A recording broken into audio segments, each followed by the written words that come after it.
इसलिए हे भाइयों, मैं तुमसे परमेश्वर की दया क्षमण दिलाकर विनती करता हूँ कि अपने शरीरों को जीवित और पवित्र और परमेश्वर को भावता हुआ बलिदान करके चढ़ाओ। यही तुम्हारी सेवा है। सेवा है। प्रभु को क्या चाहिए? धन चाहिए, दौलत चाहिए, या तुम्हारा रूप चाहिए, या रंग चाहिए? हृदय वो शुद्ध कर चुका है। हृदय से आओ उसके पास, और वो कहता है नहीं मैं बच्चे प्रेरितों के काम के बाद, ग्रंथियों से पहले। अरे पलटो, पूरी बाइबल पलटो। हाँ, नहीं ये नया वाला मत्ती, मरकुस, लूका, यूहन्ना, प्रेरितों, रोमियो।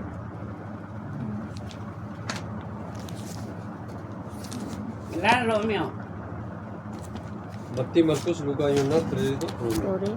रोमियो में मोबाइल में ना 12 अध्याय, उसका 1 से पढ़ दो।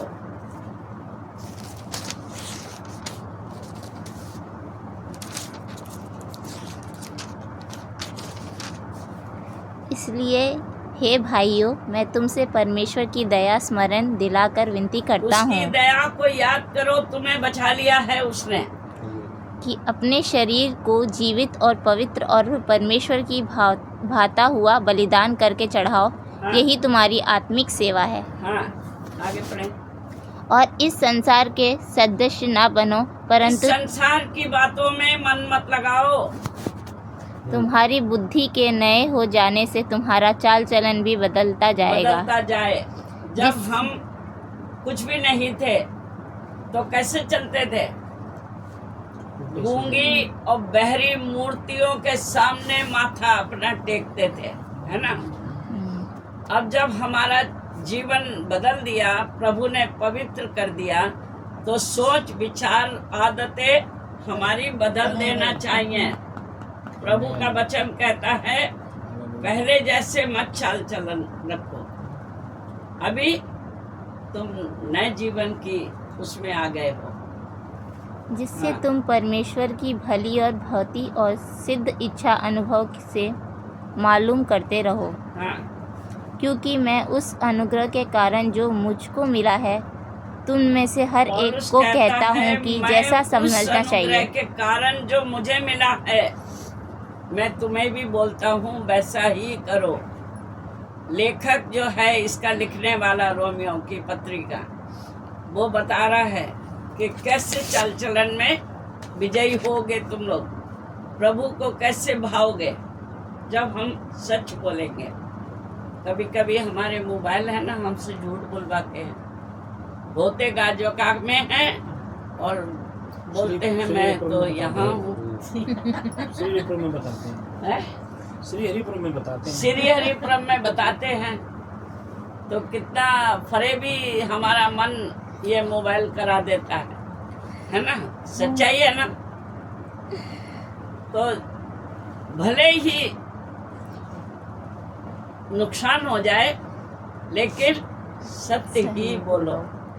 कई बार हमारा बेटा जहाँ पर काम करता है, वो ऑफिस से एक आदमी आया पूछता हुआ घर, तो बोला मम्मी आप एड्रेस मत बताना, हाँ, कि मैं यहाँ रहता हूँ, तो मना कर देना अगर कोई ऑफिस से आए तो। मैं बोली तू ऐसे क्यों? कैसी बातें कर रहा है? ऑफिस से आएगा और तो वो कैसे भी मना मुझसे कर कह रहा है। हाँ। मैं सच्चे परमेश्वर को जानती हूँ, सत्य पे चलती हूँ, क्यों बोलूं?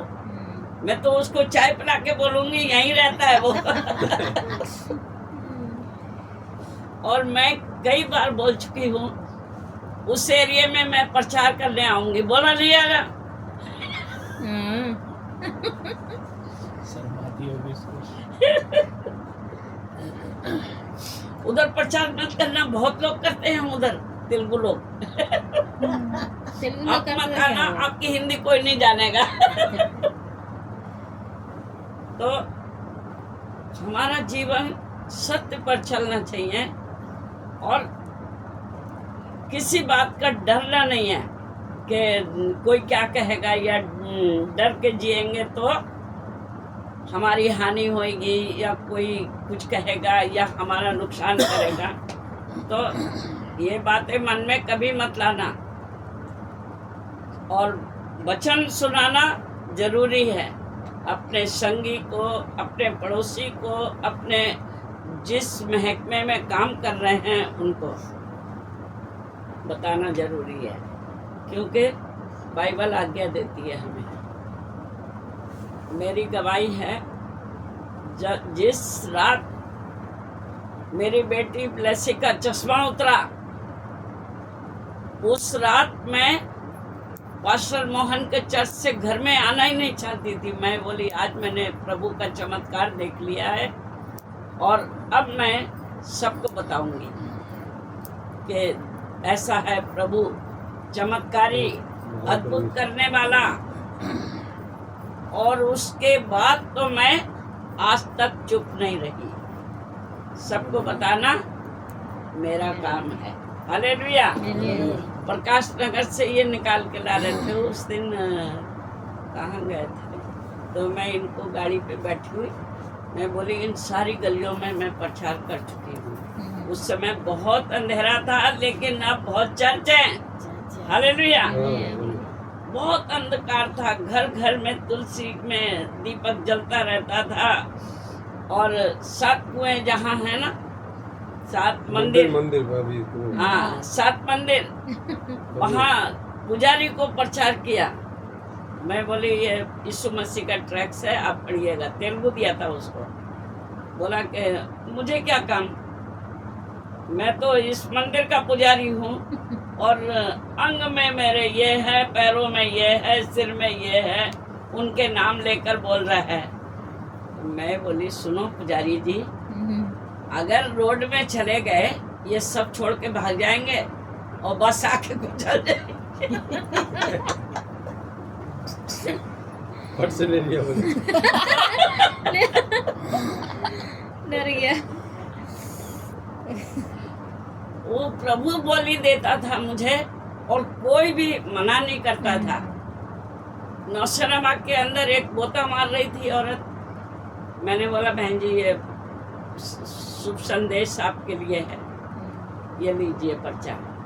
तो बोलती अरे बहन जी हम कैसे पकड़ेंगे, अभी हम नहाए भी नहीं है। मैं बोली यीशु आ जाएगा, आप नहाती रह जाओगी, ये पर्चा पकड़ो मैं चलूं। और इसको पढ़ना जरूर। ले लिया उनने। और आज प्रभु के नाम में नौसेना बाग में बहुत हैं जिनको हम नहीं जानते हैं, विश्वासी बहुत हैं। तो परमेश्वर अपने बच्चों को निराश नहीं करता। आप सुनाओगे तो आज नहीं तो 10 दिन बाद या 1 साल बाद वो प्रभु में मिलेगा आपको। जब मैं बरेली जाती थी, मेरे सब लोगों को सुनाई। मेरी बुआ की लड़की नहीं मानती थी, बोलती है दीदी सब एक है, सब एक है। मैं बोली बाद में तुझे पता चलेगा। और अचानक उसका पति वो देवी देवताओं के कारण मर गया, विधवा है। और किसी ने फिर उसको बताया तो चर्च में लेकर गई, फिर भी वो ठीक नहीं हुआ, मर गया, क्योंकि उसने इनकार करा था वचन का, मेरी बहन ने। तो उसके कारण वो प्रभु के वचन का इनकार करी, उसी को उससे अलग कर दिया ऊपर वाले ने, या दुष्ट आत्मा ले गई, जो भी है। हाँ। तो अलग होना पड़ा। अब प्रभु में है, क्या फायदा हुआ? क्या फायदा। सब कुछ है ना? जान सब चला गया। हमारे बीच में जो सरदार जी हैं अब रोज आते हैं संगत में। मोनी थी तो नहीं सिस्टर को को जाने नहीं आते थे देते। लेकर, शिष्य नहीं तो को लड़की बच जाती। नहीं आते, उन्हीं हाँ। को लेके जाने नहीं देता था ना। तो ऐसा है, वचन का इनकार कभी ना करें और ना ही प्रभु को हल्का लें। वो सामर्थी है, स्वर्ग में विराजमान है, कभी हम नहीं जमीन पर लेते। बेटी बोलती मैं कीड़े मकोड़ों के समान हैं। मेरे पति को क्यों लेकर गया, इतना सेवा करता था मेरे को, बहुत गाना भी बोलता था, उसने कितना सेवा की। वो प्रार्थना में दुख अपना प्रकट कर रही है प्रभु के सामने। हाँ, क्यों लेके गए? होता है दुख तो सभी को है, हमें भी है कि जवानी के समय में उसको प्रार्थना छोड़ में दिया। करती है यार। प्रार्थना में प्रभु से याद करती है। वो बेटी नहीं है, ये भी याद करती है। मैं भी हमारी 2 बेटियां हैं हाँ, कलिसिया में। जवानी के समय में दोनों ने प्रभु उनको संभाल। मित्रा का जीवन में देखते हैं तो अच्छा नहीं लगता है। खेलने के दिन हम तो अभी नहीं कर तो- सकते। धन्यवाद। आगे पढ़े। उससे बढ़कर कोई भी अपने आप को ना समझे, पर जैसे परमेश्वर ने हर एक को परिणाम के अनुसार विश्वास दिया है, वैसे ही सद्बुद्धि के साथ अपने को समझे। क्योंकि जैसे हमारी एक देह में बहुत से अंग है और सब अंगों का एक ही सा काम नहीं, वैसे ही हम जो बहुत हैं मसीह में एक देह होकर आपस में एक दूसरे के अंग हैं। और जबकि उस अनुग्रह के अनुसार जो हमें दिया गया है, हमें भिन्न भिन्न वरदान मिले हैं। यस, तो जिसको भविष्यवाणी का दान मिला है, जो जिसको जो मिला है वो उसको इस्तेमाल करे। वह विश्वास के परिणाम के अनुसार भविष्यवाणी किया।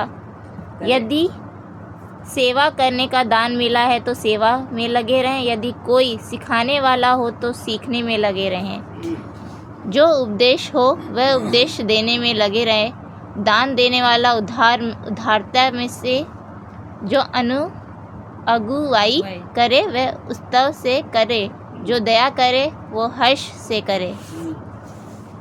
मसीहा आचार व्यवहार।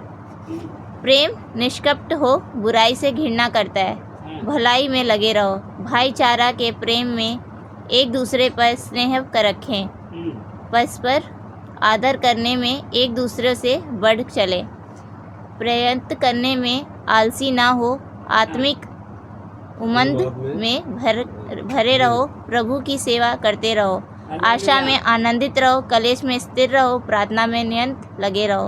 आमीन। पवित्र बस लोग। परमेश्वर की जो शिक्षा है इसमें रोमियो 12 अध्याय में वो हमें हर दिन याद करना है कि परमेश्वर ने हमें आज्ञा जो दी है वो हमें करना है। हर एक से प्रेम रखना है, जलन नहीं, ईर्ष्या नहीं, बुराई नहीं, केवल भलाई करो, प्रेम करो और दया करो, ये प्रभु कहता है।